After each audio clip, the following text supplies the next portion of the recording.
Es que es difícil de entender. Fácil no es. No sé por qué se ha enfadado. Bueno, ya sabes cómo es. La he invitado a comer para que se venga a vivir conmigo. No, si la cuestión es complicarse un poquito la vida, ¿no? Tienes que follar. Eso es, tienes que follar. La película cuenta historias muy reales, historias que nos pueden pasar a cualquiera. Y un poco que si creéis que hay algo de vosotros en vuestro personaje, en vuestra historia, y un poco también pues qué caracteriza a vuestro personaje, qué le hace especial. Yo creo que estas historias, si tienen algo, es que son muy cercanas, ¿no? Son como historias muy cotidianas.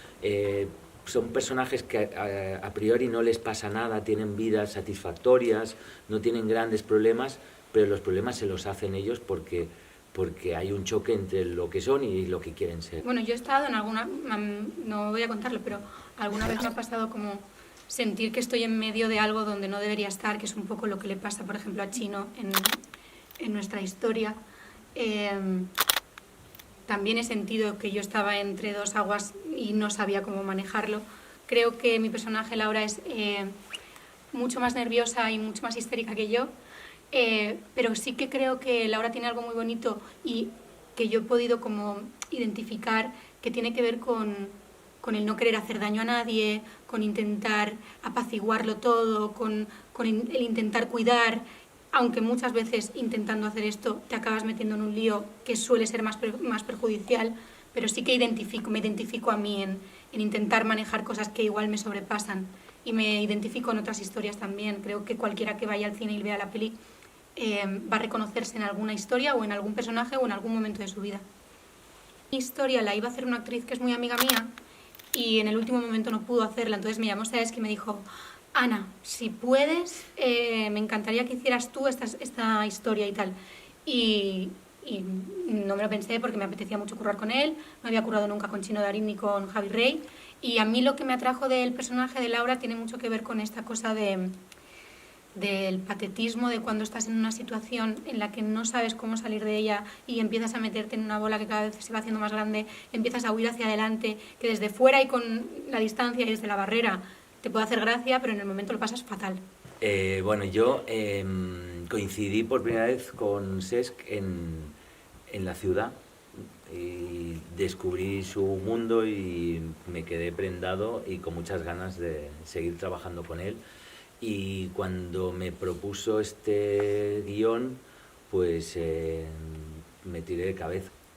Y sobre todo este personaje me parecía muy luminoso, muy positivo, y me gustaba el mensaje que había detrás, ¿no?, de esta historia y del personaje, ¿no? Alguien que tiene un mundo interior rico y misterioso y que les restriega por las narices a sus amigos que tienen prejuicios, ¿no? Es difícil encontrar películas como las películas de Cesc Gay, que es un humor sutil y no tan evidente, donde también siempre late por debajo un punto de melancolía, un punto de tristeza, un punto de patetismo que está rozando la lagrimilla y la sonrisa.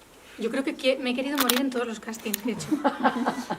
Yo, mira, te voy a decir que llevo muchos años, no voy a decir cuántos, trabajando de esto, y siempre es lo que más me cuesta en esta profesión, y me siento siempre como cuando estaba haciendo los exámenes de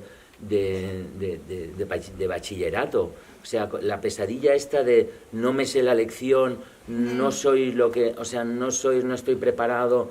Por otro lado, pues sí, entiendes que es así y está bien que te lo hagan porque tú también quieres que la gente que te contrate lo tenga claro, que claro, te que te prueben y que estén seguros para ese de que personaje y todo exacto. eso.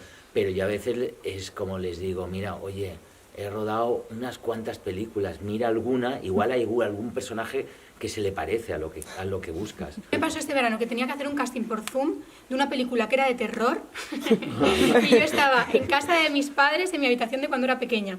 Entonces, claro, lo que yo veía era muy fuerte. Entonces yo tenía que crear un imaginario rarísimo en mi habitación de cuando era pequeña. Entonces estaba 6 personas en una pantalla y les dije, os podéis todos como apagar para que por lo menos yo no os vea las caras, y se apagaron. Entonces empecé yo como a imaginarme unas cosas terroríficas haciendo caras rarísimas, y estaba la mujer que limpia mi casa de toda la vida, Marlene, que pasando el aspirador y dando golpes en la puerta de la habitación, y yo era como, no puedo, o sea, ¿cómo coño hago esto? Que hay que ser honestos con lo que sentimos, y muchas veces es muy difícil ser honesto con lo que sientes, y eso te hace ser muy difícil, o sea, te hace ser muy complicado ser honesto con la persona con la que estás o con quien tienes que serlo, pero que en la vida hay que ver a los problemas de cara y enfrentarse a ellos. Y para mí el punto de unión entre todas las historias creo que tiene que ver con el miedo que le tenemos a la vulnerabilidad, a la falta de control, al no saber gestionar ciertas emociones o ciertas situaciones que nos hacen entrar en situaciones muy patéticas, muy embarazosas, muy de gestiones emocionales malísimas y como de engaños, de cómo a veces nos hacemos mucho lío cuando lo ves con perspectiva y desde la barrera te das cuenta de que en realidad ser honesto y enfrentarte es mucho más sencillo de lo que parece. Hablando de la historia en la que yo estoy metido, es una historia que habla efectivamente sobre los prejuicios de cada uno con respecto a los demás, con respecto a lo que desean ellos mismos, y lo que cada uno se permite ser, ¿no?, en esta vida.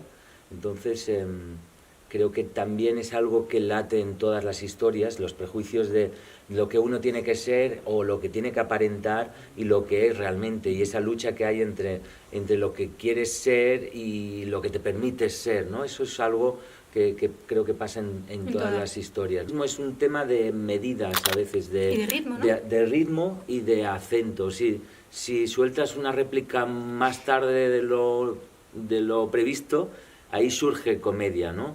Entonces los personajes, la comedia es, en principio es lo mismo que el drama, pero con otro punto de vista y otra óptica, porque los personajes sufren o se equivocan o viven algún accidente que les coloca en una situación de vulnerabilidad, y en la comedia pues se exagera y se lleva hacia la sonrisa. Pues yo elijo el de Kim Gutiérrez. Qué bueno. Muy bueno. A mí me gusta mucho el de Ana Castillo. ¿En serio? Me encanta.